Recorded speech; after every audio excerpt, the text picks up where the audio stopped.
몇 번 말씀드렸지만 찬양대가 찬양을 끝나고 우리가 박수를 치는 것은 같은 마음으로 하나님께 감사, 영광을 올려드리는 그런 의미를 담고 있습니다.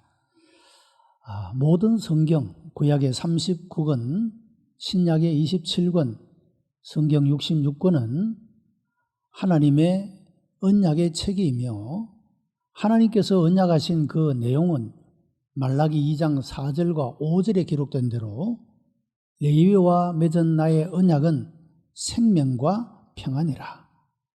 하나님의 모든 약속의 말씀들은 우리들에게 생명을 주시기 위하여 우리의 삶 속에 평강을 주시기 위한 언약이라고 말씀을 합니다.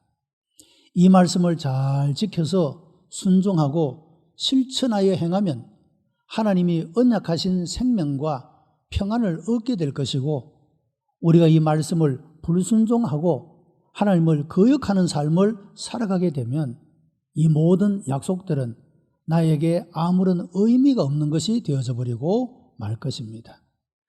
이제 봉독한 시편의 말씀도 그와 같습니다.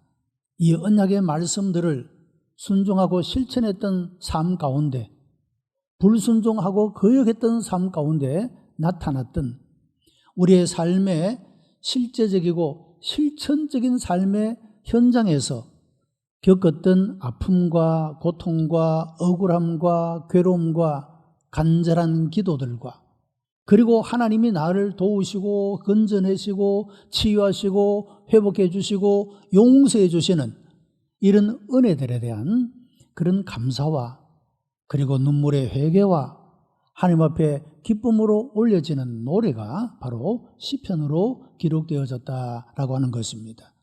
이 시편은 구약의 39권 가운데서도 신약의 사람들에게 가장 친숙한 그런 책이라고 말할 수가 있을 것입니다. 예배 시간에 교독하는 교독문도 대부분 시편으로 이루어져 있고, 혹 신약 성경만 그렇게 발간되어질 때에도 구약의 시편이 부록처럼 그렇게 붙어져서 나오는 그런 경우를 흔히 볼 수가 있습니다. 이와 같이 시편은 신약 시대를 살아가는 오늘 이 시대에도 굉장히 친숙한 그런 책으로 그렇게 알려지고 있다라고 하는 것입니다. 시편은 전체가 150편으로 구성이 되어 있는데, 이 중에 다윗이 73개의 시편을 기록을 하였고, 여러 사람들이 함께 150편의 이런 시편들을 기록하고 있습니다. 특별히 이 시편 속에서 시편 1편은 시편 전체의 서론이라고 말할 수가 있고, 그 내용은 의인의 길과 악인의 길을 대조하고 있는 그런 말씀이 나타나고 있습니다. 예수님은 산상보훈에서 좁은 길과 넓은 길을 대조했습니다. 멸망으로 향하는 길은 넓어서 그리로 향하는 사람이 많다. 생명으로 향하는 그 길은 좁아서 사람들이 적게 다닌다. 이렇게 말씀을 하고 있는 것을 봅니다. 넓은 길과 좁은 길.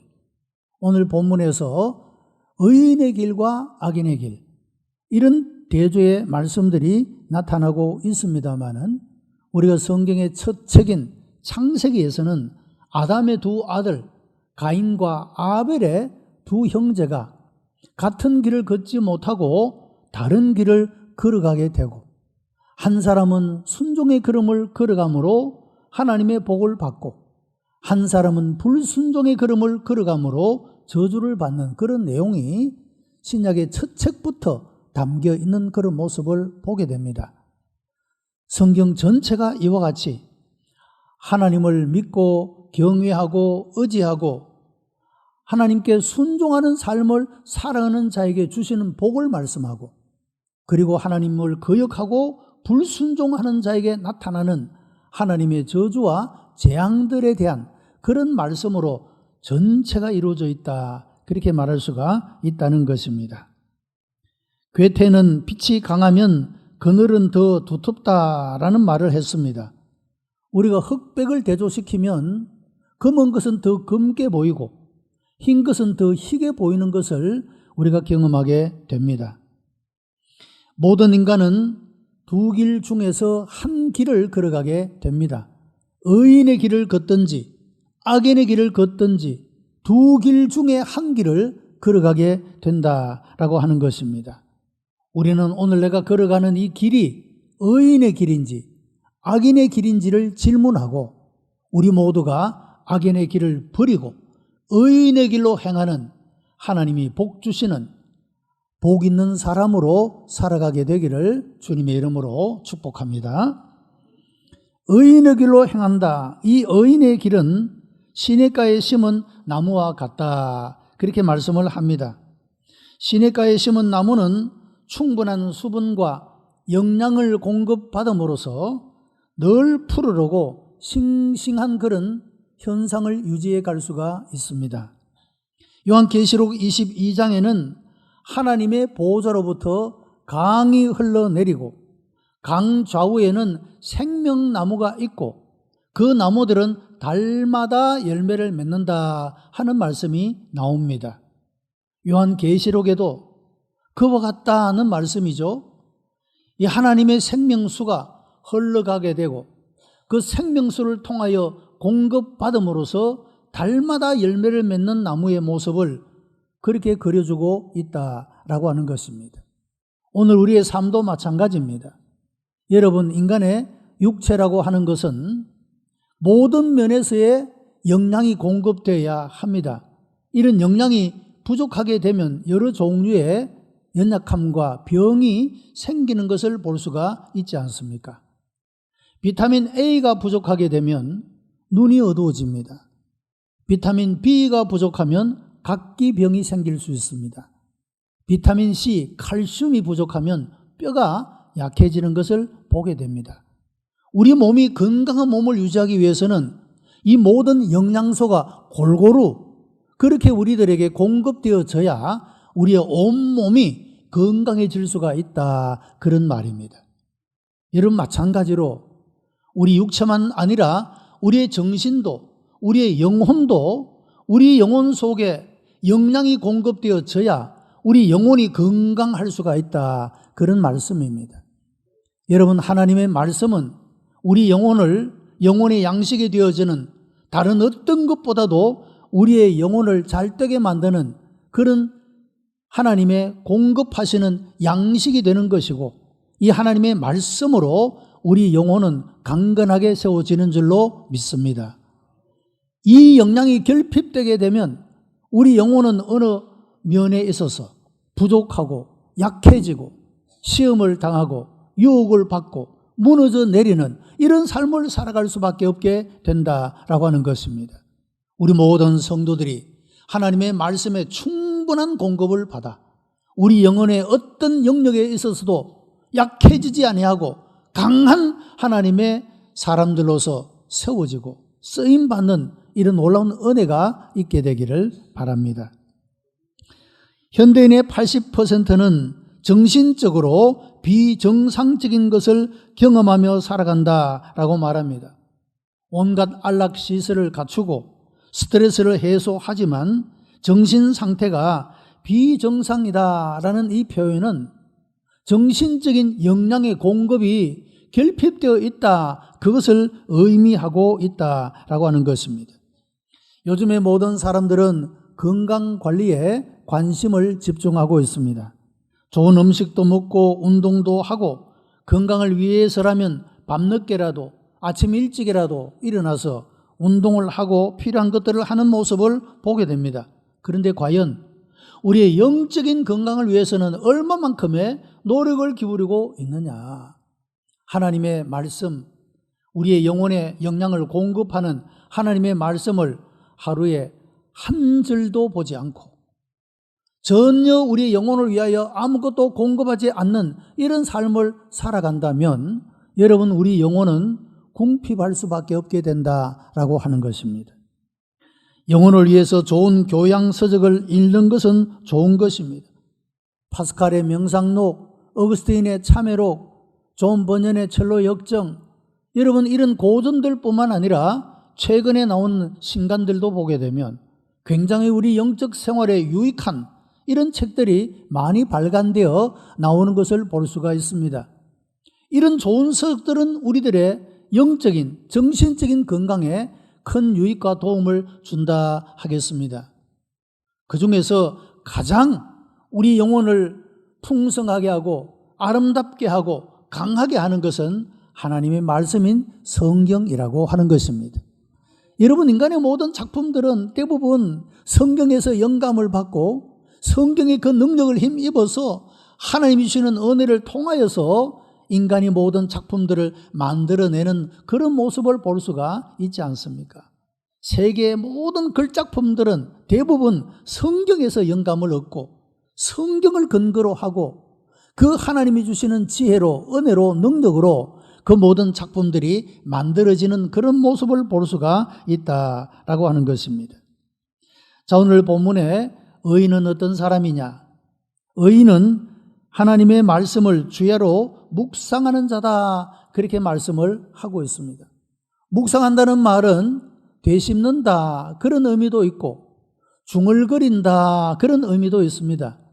여러분, 하나님의 말씀은 어떤 그림으로 그려져 있거나 어떤 형상으로 되어 있는 것이 아니고 글로 기록되어 있습니다. 그렇기 때문에 이 하나님의 말씀을 우리가 열심히 읽게 되면, 그것을 하루 종일 읽으면 늘 하나님의 말씀을 중얼중얼 거리는 그런 모습이 되지 않겠습니까? 그래서 이 묵상한다 하는 말은 중얼거린다, 이런 의미도 담겨 있다라고 하는 것입니다. 여러분, 흔히 유대인들이 보면 그 모자를 쓰고 말이죠, 율법을 낭독하는 그런 모습을 볼 수가 있지 않습니까?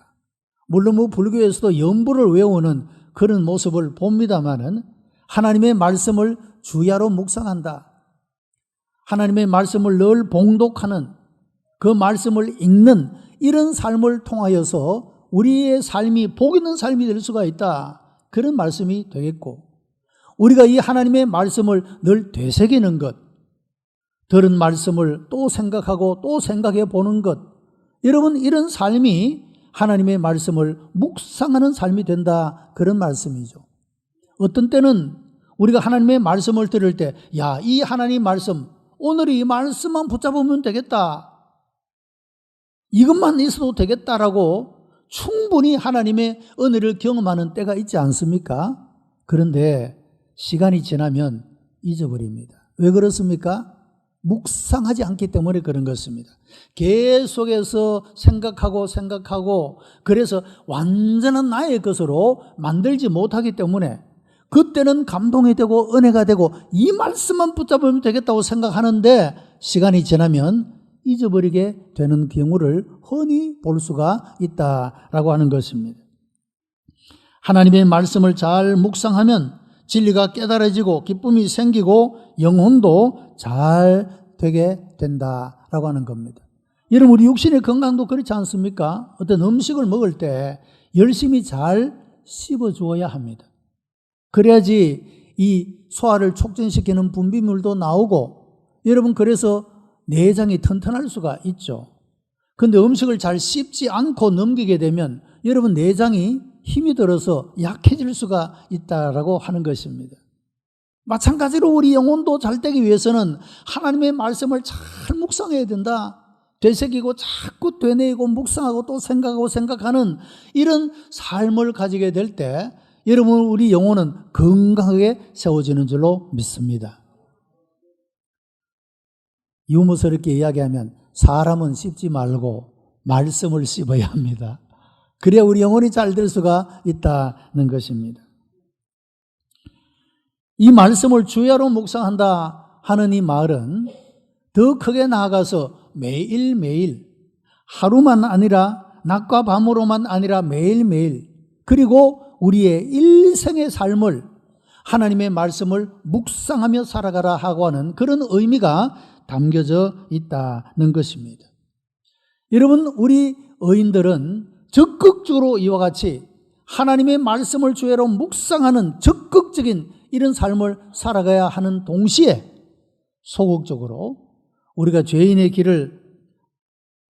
길에 서거나 오만한 자의 자리에 앉거나 악인의 꾀를 쫓아가는 이런 삶을 살지 말아야 한다라고 말합니다. 적극적으로 행해야 할 것과 하지 말아야 할 것, 소극적으로 하지 말아야 할 것, 이 두 가지가 성경이 우리들에게 교훈하는 전부의 내용이라고 말할 수가 있겠죠. 이렇게 하라는 명령과 하지 말라라는 명령, 두 가지가 항상 공존하고 있는 그런 교훈들을 우리가 발견할 수가 있게 된다라고 하는 것입니다. 여러분, 옛날에는 흔히 공원이나 도심에 가면 야바이꾼이라고 하는 사람들이 있습니다. 이렇게 탁자를 하나 베풀어 놓고 그 위에 천을 덮어 놓고 말이죠. 이렇게 하면서 잘 집으면 2배를 준다, 10배를 준다 이런 거 하지 않습니까? 근데 거기 몇 사람 모이는 사람들을 보면 다 한 패거리 들입니다. 지나가는 사람 1, 2, 그 사람들도 다 한 패거리 되래요. 이 사람들이 이제 서로 짜고 마치 지나가다가 돈을 많이 버는 것처럼 이렇게 연기를 하죠. 그 사람들이 가다가 구경하면 이렇게 봅니다. 신기해서. 악인의 꾀를 쫓아가는 거죠. 죄인의 길에 서는 것입니다. 한참 들여다보다가 누군가가 이렇게 따서 가는 모습을 보면 나도 하면 되겠다, 그 자리에 앉게 됩니다. 참여하게 되는 것이죠. 이와 같은 것을 말씀하고 있다는 거죠. 악인의 꾀를 쫓아가고, 그리고 그 길에 서고, 그리고 그 자리에 앉아서 악을 지어내는, 악의 도구가 되어져 버리는 이런 길을 가지 말아야 한다라고 성경은 우리들에게 말씀해 주고 있다라고 하는 것입니다. 쫓는다는 말은 악인의 길로 가는 것을 말합니다. 성경은 악은 모든 모양이라도 버리라 그렇게 말합니다. 생각도 버려야 하고 입술의 말도 버려야 하고 우리의 삶의 행동도 버려야 합니다. 악한 것들은 우리들에게 모양이라도 버리라, 흉내도 내지 말라, 그렇게 말씀을 하고 있다는 것입니다. 선다는 말은 악인의 입장에 서는 것을 말합니다. 여러분, 사람들이 어떤 일들에 대하여 각각의 의견들이 있지 않겠습니까? 정치 세계에서도 마찬가지입니다. 어떤 사안에 대해서 여당의 입장이 있고 야당의 입장이 있지 않겠습니까? 사람마다 다 생각이 다 다르다 이 말이죠. 이 모든 여러 종류의 생각들은 무지개처럼 잘 조화를 이루면 모두에게 좋은 결과를 맺을 수가 있습니다. 그런데 문제는 그런 여러 가지의 생각들 중에 아주 악한 생각, 아주 나쁜 생각, 그 공동체에 악을 끼치고 해를 끼칠 수 있는 나쁜 생각도 그 속에 들어있다 이 말씀이죠. 여러분, 그래서 이런 죄인의 길에는 서지 말아야 한다. 죄인의 입장에서는 서지 말아야 한다 라고 말씀을 하고 있다는 것입니다. 그래서 우리는 이런 모든 것들을 분별할 수 있는 분별의 영을 달라고 기도해야 합니다. 우리가 잘 분별을 해서 이것이 악인의 입장에 서는 것인지 의인의 입장에 서는 것인지를 분별해야만이 우리가 죄인의 길에 서지 않는 그런 지혜로운 삶을 살아갈 수가 있기 때문이라고 하는 것입니다. 않는다는 말은 악한 일에 같이 참여하는 것을 말하고 결국에는 공범자가 되거나 주도자가 되기도 한다라고 하는 것입니다. 그러므로 의인은 악인의 길을 쫓는 것부터 하지 말아야 합니다. 더더욱 서고 앉는 일은 결코 하지 말아야 한다. 이것이 의인의 길에 주시는 교훈의 말씀입니다. 두 번째, 악인의 길은 바람에 나는 겨와 같다라고 말합니다. 여러분, 겨는 자신의 무게가 없기 때문에 바람을 따라 흩날리게 되어지는 것입니다. 사람이 진리를 알지 못하여 자기 확신이 없게 되면 시대의 유행을 따라 누가 말하면 그 말을 따라 그렇게 흔들리는 삶을 살아갈 수밖에 없게 되는 것입니다. 자기 소신, 자기 확신, 자기 믿음, 여러분, 이것이 없으면 누군가가 야, 여기 가보자, 저기 가보자, 이것을 믿어보자, 저것을 믿어보자 하면 그냥 따라다니게 된다라고 하는 거죠. 왜 그렇습니까? 자기 중심에 확신하는 믿음이 없기 때문에 그렇다는 말씀이죠. 공자는 소인은 이에 살고 대인은 의에 산다, 그런 말을 했습니다. 이익을 따라 사는 소인은 믿음도 하나님도 버리게 됩니다. 자기에게 어떤 것이 이익이다라는 생각이 들면 하나님도 없습니다. 믿음도 소용없게 되어지는 그런 모습을 볼 수가 있다라고 하는 것이죠. 여러분, 우리들에게 하나님에 대한 확고한 신앙, 믿음의 가치에 대한 확고한 신념이 있게 될 때에는 세상의 어떤 유혹과 시험이 그것이 물질의 이익을 가져다 주는 어쩌면 우리에게 어떤 자리를 제공하는 그런 것이라 할지라도 말이죠. 그것 때문에 우리가 우리의 삶이 믿음을 저버리거나 하나님을 거역하는 흔들리는 삶을 살지 아니하고 든든히 서 있는 그런 삶을 살아갈 수 있게 된다라고 하는 것입니다. 걔는 알맹이가 없는 쭉정이입니다. 속이 비어 있는 것입니다.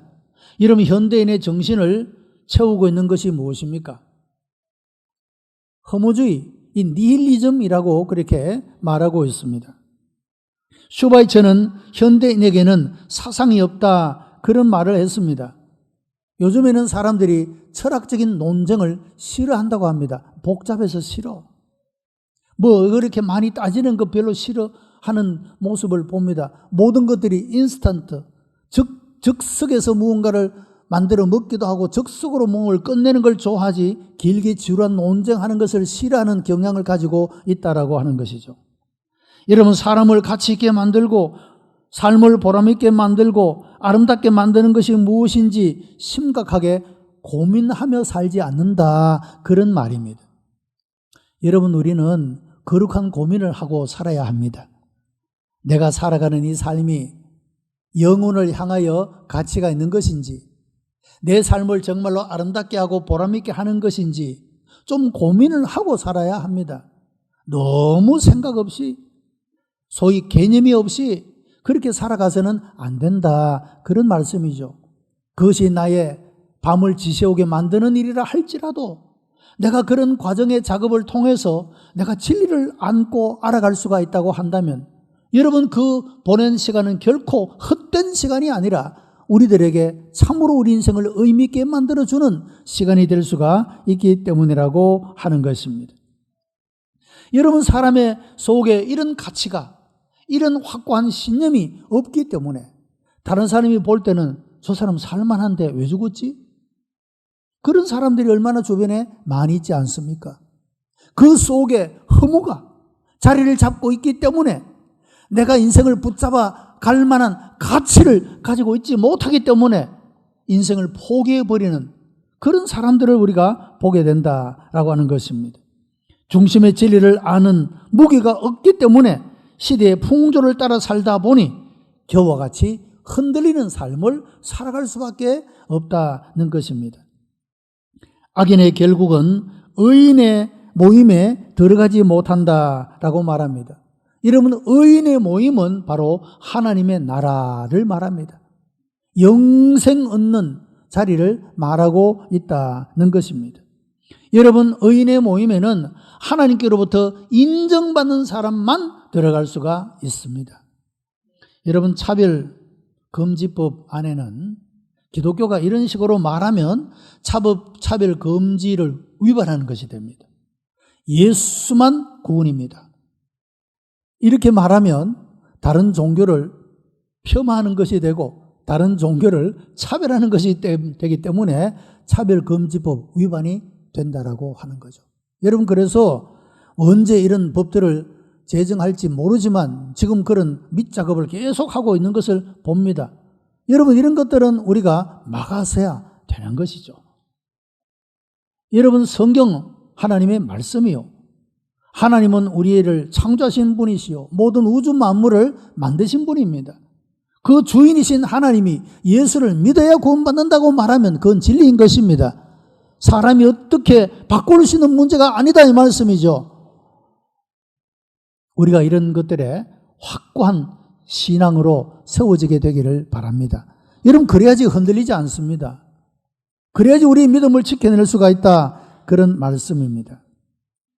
교회론에서는 보이는 교회와 보이지 않는 교회를 말합니다. 보이는 교회는 현세적인 교회를 말합니다. 여러분, 숫자도 많지 않습니까? 또 어떤 때는 있다가 없어지고 그러기도 하죠. 개척을 하다가 잘 안 되면 문을 닫아버리고 간판을 내립니다. 이따가 없어지기도 합니다. 그리고 보이는 교회 안에는 알곡도 있지만 쭉정이도 같이 있습니다. 이것이 보이는 교회의 모습입니다. 여러분, 죄송하지만 우리 가운데도 천국 곳간에 들여질 의인의 모임에 들어갈 하나님 나라에서 영생 복락을 누릴 영생 얻은 자도 알곡도 있지만 아직은 쭉정이에 속한 사람이 있을 수도 있다, 이 말씀이죠. 보이는 교회 안에서는 그렇다, 이 말씀입니다. 그러나 보이지 않는 교회, 예수 그리스도가 머리인 교회, 오직 하나인 교회, 여러분, 이 교회 안에는 악인이 결코 그 자리에 들어올 수가 없다. 쭉정이는 그곳에 들어올 수가 없다, 이 말씀이라고 하는 것이죠. 악인은 의인의 모임에 들어오지 못한다 하는 말씀이 그런 말씀입니다. 우리는 구원의 과정 속에 있기 때문에 여러분, 이곳에서는 빈약한 믿음, 연약한 믿음, 의심하는 믿음, 여러 종류의 아직도 우리가 알곡이지 못한 그런 모습을 가질 수가 있습니다. 과정 속에 있기 때문에. 우리가 이런 신앙의 과정들을 통해서 우리가 점점 거듭나고 새로워지고 변화를 받고, 그래서 우리가 알곡에 이르르는 의인의 모임에 들어갈 수 있는 하나님께 인정받는 자가 되시기를 바랍니다. 그렇지 못하면 의인의 모임에는 들어갈 수가 없기 때문에 그렇습니다. 하나님 나라에 들어갈 수가 없다, 영원한 생명을 얻을 수 없는, 망할 수밖에 없는, 멸망당할 수밖에 없는 그런 존재가 되어져 버리고 만다라고 하는 것입니다. 이와 같이 두 길에는 결말이 있습니다. 의인의 길과 악인의 길. 의인의 길은 여호와께서 인정하시고 악인의 길은 망한다라고 말합니다. 의인의 길은 인정한다라는 말은 주님께서 영접하시고 주님과의 교제 안에 있게 된다는 뜻입니다. 이것을 구원이라고 말합니다. 여러분, 하나님의 구원은 현세적으로 치유와 회복과 번영의 의미를 담고 있고, 내세적으로는 하나님과 함께 사는 것입니다. 죽지 않는 몸으로 영생 복락을 누리는 것이 내세적인 구원입니다. 우리의 구원은 내세적인 것만이 아니라 현세적인 구원도 포함되어 있습니다. 여러분, 우리 모두가 구원 얻는 자가 되기를 바랍니다. 의인의 모임에 드는 자가 되기를 바랍니다. 내세에 영생을 얻을 뿐만 아니라 이 땅에서 치유와 회복과 번영의 복을 누리며 살아가는 자가 의인의 길이라고 말씀하고 있다는 것입니다. 그러나 악인의 길은 반드시 망한다고 말합니다. 의인의 일시적인 고난이 있듯이 악인의 일시적인 번영이 있지만 결국에는 악인의 길은 망한다라고 하는 것입니다. 우리 모든 성도들이 의롭게 살아감으로 세상에 어두움을 물리칠 수가 있습니다. 여러분, 어둠은 짙고 강한 것 같아도 빛만 들어오면 삽시간에 사라집니다. 순식간에 없어져 버리고 마는 것입니다. 여러분, 세상의 어두운 세상을 무엇으로 누가 밝힐 수가 있느냐? 하나님은 빛이시고 예수 그리스도를 믿는 사람은 주님께서 말씀하시기를 너희는 세상의 빛이다 라고 말했습니다. 여러분, 우리의 생각과 우리의 언어와 우리의 삶들이 어두운 세상을 비추는 빛이다, 그렇게 말씀하고 있습니다. 이제 이 말씀을 듣고 우리 일상에 나아가는 우리의 모든 삶 속에 우리를 둘러싸고 있는 모든 어둠들이 빛의 자녀인 우리들의 삶을 통하여 사라지게 되는 역사가 일어나게 되기를 바랍니다. 하나님이 우리를 그렇게 세우시고 사용하신다, 그런 말씀입니다. 모든 소설에는 기본적인 틀이 있습니다. 악인의 번영, 의인의 순환, 악인의 멸망, 의인의 최후 승리. 여러분, 이것처럼 시편 1편은 이런 하나님의 섭리에 대한 노래를 말씀하고 있는 것입니다. 의인의 길은 최후적으로 승리한다. 여러분, 최후적으로 웃는 자가 진정으로 웃는 자다, 그렇게 말하고 있지 않습니까? 예수 믿는 사람이야말로 최후 승리를 보장받고 있는 사람들입니다. 여러분, 이것을 마음에 품고 우리가 이런 믿음의 가치를 확신하면서 말이죠, 쭉정이와 같이 흔들리지 흔들리는 삶을 살아가는 것이 아니라 어떤 유혹이나 핍박이나 어떤 시험 때문에 내 믿음이 흔들리는 삶이 아니라 든든히 확신 가운데 서서 의인의 모임에 들어갈 수 있는 의인의 길로 행하는 그런 우리 복된 성도들이 다 되시기를 주님의 이름으로 축복합니다. 기도하십시다. 은혜가 풍성한 하나님, 감사와 찬송과 영광을 하나님 앞에 올려드립니다. 우리 앞에는 두 길이 있는데 의인의 길로, 주님이 기뻐하시고 기대하시는 길로 오늘 우리의 삶의 걸음을 걷게 하시고 주님이 우리를 부르시는 그날까지 이 걸음을 걸어갈 수 있도록 인도하여 주시옵소서. 구주 예수 그리스도의 이름으로 기도드리옵나이다. 아멘.